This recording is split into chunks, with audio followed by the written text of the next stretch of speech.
Bismillahirrahmanirrahim. Assalamualaikum warahmatullahi wabarakatuh.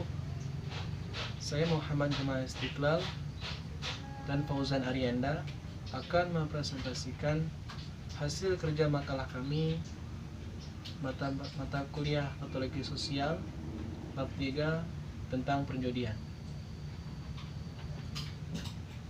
A. Definisi dan gejala perjudian.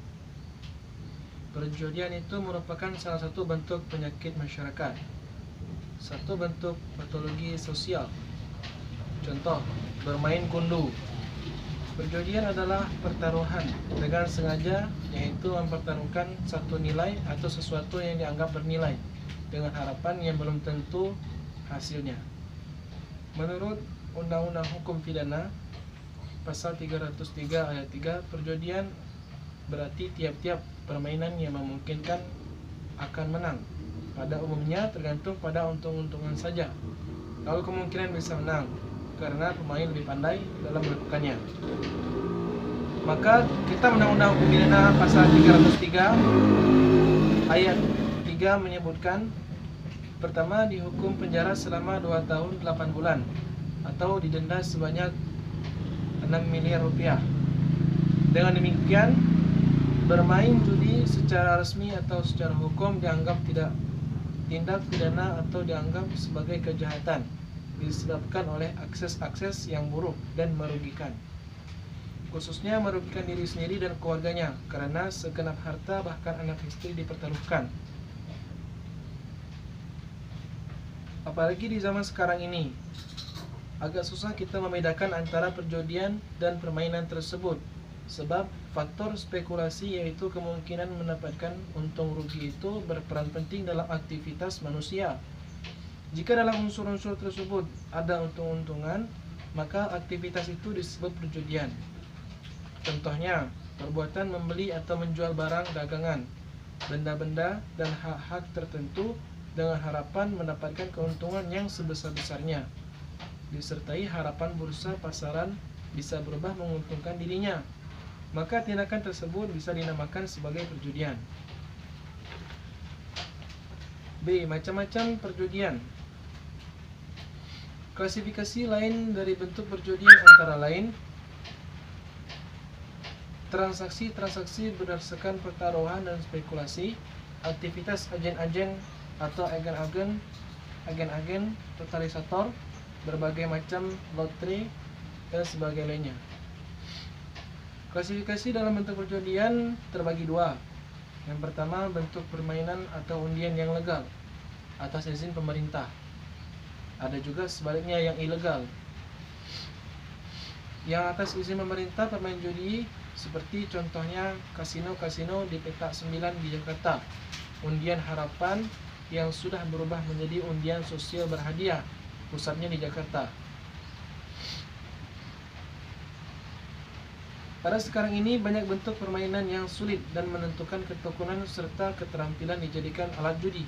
Umpama pertandingan atletik, tinju, gulat, juga pacu-pacuan dan sebagainya, seperti pacuan kuda, karapan, sapi, dan sebagainya. Pada awalnya permainan dan pacuan ini bersifat kreatif dalam bentuk amusement yang menyenangkan untuk menghibur diri, namun ditambahkan elemen pertaruhan guna memberikan insentif kepada para pemain untuk memenangkan pertandingan dengan maksud menampakkan keuntungan komersial. Ada banyak beberapa negara yang melegalisasi bentuk-bentuk pertaruhan dan perjudian, seperti negara USA, United States of America, Prancis, Australia, Belgia, Kanada, Kuba, Italia, Meksiko, dan Monaco. Alasan utama negara tersebut ialah menjadi sumber penghasilan negara dan pendapatan seseorang, seperti di Monaco dan Monte Carlo yang menjadi perjudian kasino yang paling modern dan termasyhur di dunia. Sedangkan alasan pemerintah setempat mengizinkan permainan tersebut antara lain yang pertama sebagai sumber penghasilan inkonvensional, yang kedua memuaskan dorongan judi manusia yang tidak bisa dihilangkan, Meskipun banyak negara-negara yang melarangnya disebabkan oleh pengaruh buruk yang ditimbulkan, namun perjudian secara diam-diam dan ilegal terus berkembang dengan berbagai bentuk. Walaupun permainan judi itu informal sifatnya, namun kenyataannya dilindungi oleh organisasi-organisasi dan oknum-oknum resmi. Biasanya ada backing berupa kekuatan bersenjata sebagai pelindungnya. Nah, itu dia beberapa bagian yang saya jelaskan tentang perjudian, dan selanjutnya akan dijelaskan oleh Fauzan Arianda. Bismillahirrahmanirrahim. Assalamualaikum warahmatullahi wabarakatuh. Di sini saya akan melanjutkan penjelasan yang telah dilanjutkan oleh kawan kelompok saya, yaitu Gema Istiqlal. Apakah yang disebut dengan lotre buntut itu? Hadiah lotre buntut Nalo diambil dari 2 angka terakhir dari nomor Nalo. Sedangkan buntut loto mengambil 2 angka terakhir dari 6 buah angka yang keluar sebagai hadiah pertama loto. Karena itu, keduanya disebut lotre buntut. Pengedaran lotre buntut dilakukan oleh para bandar. Bandar-bandar kecil yang ada di pelosok-pelosok rata-rata mempunyai omset Rp100.000. Sedangkan pegawai negeri golongan 2 dan 3 mendapatkan gaji rata-rata Rp15.000 sampai Rp30.000.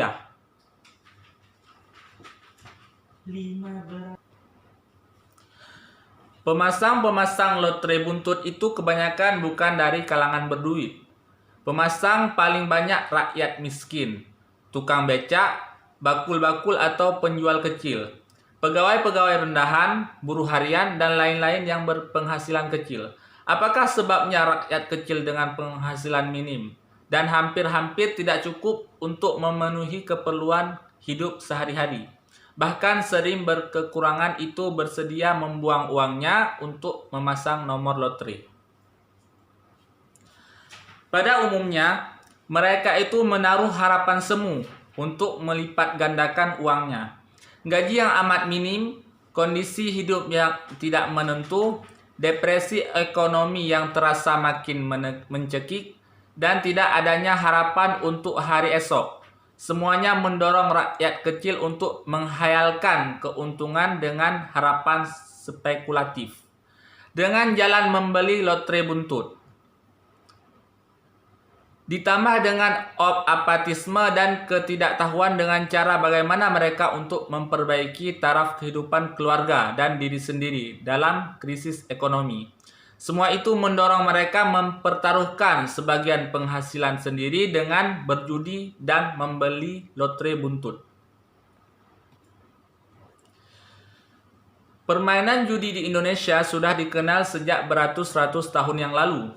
Pada masa kejayaan kerajaan-kerajaan di Jawa dan daerah-daerah luar, banyak diselenggarakan perjudian melalui macam-macam bentuk sabungan. Misalnya, sabungan ayam, burung gemak jantan atau yang disebut dengan yang berkelahi sehingga salah satunya mati, biri-biri, kambing, karapan sapi, jirak kemiri, aduan biji sawo atau kecik, permainan dakon, dan lain-lain. Semuanya dengan menyertakan taruhan-taruhan. Permainan-permainan tersebut hingga sekarang masih terdapat di daerah pelosok-pelosok tanah air kita. Baik, selanjutnya saya akan menjelaskan yaitu tentang pandangan-pandangan yang berbeda mengenai perjudian. Tanggapan masyarakat berbeda-beda terhadap praktik judi itu. Ada yang menolak sama sekali, yaitu menganggapnya sebagai perbuatan setan atau dosa dan haram sifat. Namun ada pula yang menerimanya, bahkan menganjurkannya sebagai sumber penghasilan inkonvensional. Sedangkan sebagian orang yang bersikap netral, bagi para penganut agama Kristen, khususnya bagi kaum Puritan, perjudian adalah barang larangan. Sebab penghasilan yang halal itu bukan hasil dari pertaruhan, akan tetapi harus merupakan jerih payah kerja dalam usaha kita membesarkan keagungan Tuhan. Oposisi kaum agama sama sekali tidak dihiraukan. Sebabnya ialah sebagai berikut. Yang pertama, sebagian anggota masyarakat sudah kecanduan perjudian, taruhan dan lotre, yang semuanya bersifat untung-untungan. Maka via perjudian dan pertaruhan mereka mengharapkan keuntungan besar dalam waktu pendek dengan cara yang mudah untuk kemudian dapat merebut status sosial yang tinggi. Yang kedua yaitu perjudian itu dianggap sebagai peristiwa biasa sehingga orang bersikap acuh tak acuh terhadapnya. Selanjutnya yang D yaitu ekses perjudian. Pada awalnya, macam-macam permainan itu sifatnya rekreatif belaka dan sebagai penyalur bagi ketegangan akibat kerja berat sehari-hari. Namun, kegiatan-kegiatan itu disalahgunakan oleh orang dewasa untuk aktivitas perjudian dan taruhan. Kebiasaan berjudi mengkondisikan mental individu menjadi ceroboh, malas, mudah berspekulasi, dan cepat mengambil risiko tanpa pertimbangan. Ekses lebih berlanjut antara lain sebagai berikut. Yang pertama yaitu mendorong orang untuk melakukan penggelapan uang kantor atau dinas dan melakukan tindak korupsi. Yang kedua, energi dan pikiran jadi berkurang karena sehari-harinya dideras oleh nafsu judi dan kerakusan ingin menang dalam waktu pendek. Yang ketiga, badan menjadi lesu dan sakit-sakitan karena kurang tidur serta selalu dalam keadaan tegang tidak imbang. Yang keempat, pikiran menjadi kacau sebab selalu digoda oleh harapan-harapan tidak menentu. Yang kelima, pekerjaan jadi telantar karena segenap minatnya tercurah pada keasikan berjudi. Yang keenam, anak istri dan rumah tangga tidak lagi diperhatikan. Yang ketujuh, hatinya jadi sangat rapuh, mudah tersinggung dan cepat marah. Bahkan sering eksplosif, meledak-ledak secara membabi buta. Selanjutnya yang E, dapatkah perjudian itu diberantas? Dilema yang kita hadapi. Berjudi adalah tindakan spekulatif, bersikap untung-untungan terhadap kemenangan atau laba yang belum pasti. Memang, sifat spekulatif itu sedikit atau banyak pastilah ada pada setiap orang buktinya. Setiap orang pasti pernah mempertaruhkan sesuatu, misalnya dalam bentuk energi, pikiran, aktivitas, uang, harta, bahkan hidupnya.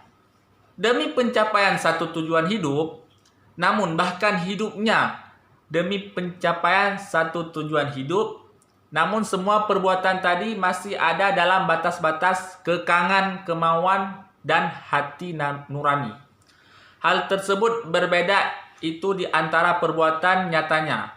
Walaupun bandar-bandar dan agen-agen itu sering menderita rugi, diserbu rakyat, didenda dan dihukum serta masuk penjara, namun mereka tidak pernah jerah. Beberapa saran ingin kami kemukakan di bawah ini untuk menanggulangi perjudian sebagai berikut. Yang pertama, mengadakan perbaikan ekonomi nasional secara menyeluruh.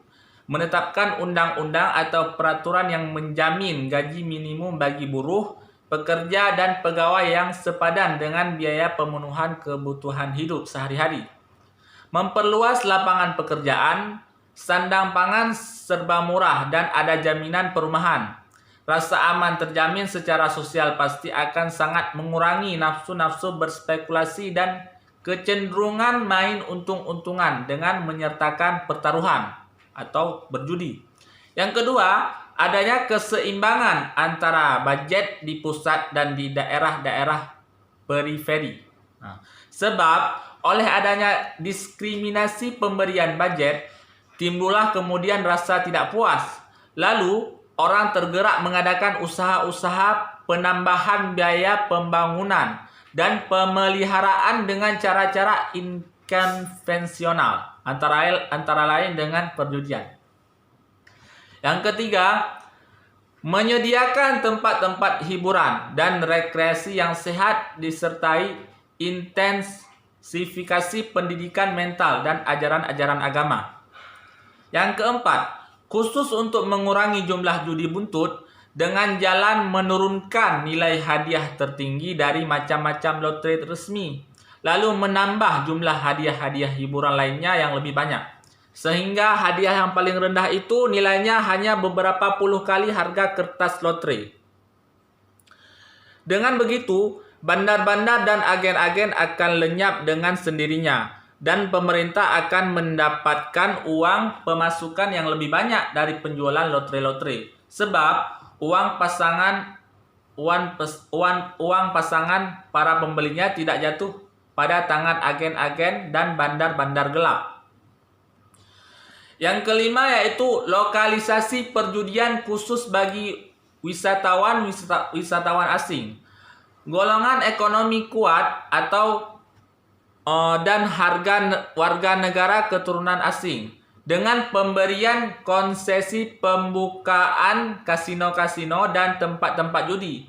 Kegiatan-kegiatan bisa diawasi, diadakan pelarangan memasuki kasino-kasino mewah bagi golongan masyarakat tertentu. Misalnya, rakyat jelata tidak diperkenankan masuk dan dikhususkan bagi para wisatawan, orang-orang berduit, warga negara keturunan asing, dan lain-lain. Khususnya judi jenis ini diadakan untuk menyedot uang panas yang banyak beredar di sektor komersial guna dimanfaatkan sebagai pembiayaan bangunan. Keuntungan lain dari lokalisasi tersebut ialah rakyat tidak menjadi korban penipuan bandar-bandar gelap. Yang terakhir yaitu alternatif lain ialah larangan praktik judi disertai tindakan-tindakan preventif dan punitif atau hukuman dan sanksi secara konsekuen dan tidak secara setengah-setengah. Jadi hanya demikian yang dapat kami sampaikan. Apabila ada kekurangan kami mohon maaf. Billahi taufik wal hidayah. Assalamualaikum warahmatullahi wabarakatuh.